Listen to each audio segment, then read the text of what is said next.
好，先来关心的是，这个杨柳风台呢，已经欢扫过台湾伫个台东一寡校园嘛，来传出灾情。亲像伫个这个卑南国小呢，就是因为这树啊倒去缀着学校的灶骹。另外，这仁爱国小真出名的单树菊图书馆，这厝顶梁啊也互吹下去。出动重机库一点一点将4块回树枝锯长，几丛大树倒伫人行道，甚至将学校厨房的厝顶拢地害。也有边仔囡仔踢球的脚球门也变形。杨柳风台侵蚀，真强的风势，台东县真侪校园损失惨重。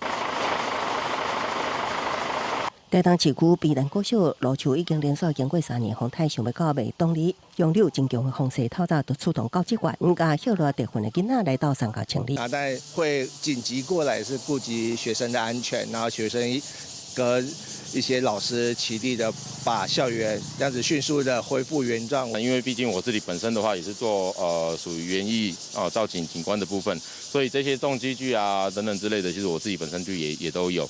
对，那所以我就是赶快第一时间的话，赶快尽快来处理。另外一边，规排册架啊，甲温暖的摆设，这是台东县仁爱国小有名的单树菊图书馆。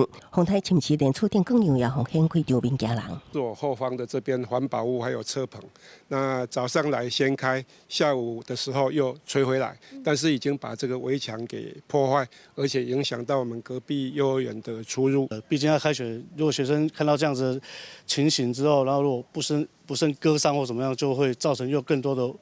很多产生不必要的麻烦跟问题出来。就连校门口的车牌也规个铁片厝拢互掀开，影响边仔幼儿园的出入，还有校园内受方面的铁轨门吹毛落去，估计损失单一个所在得数十万。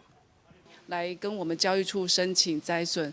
那只要是有关于教学设施设备的，我们都会一律协助到位，让他们都能够在开学前能够顺利的都能够来上课。目前离开校只剩2礼拜时间，各界动员希望还互囡仔安心上课的环境。公司新闻采访报道。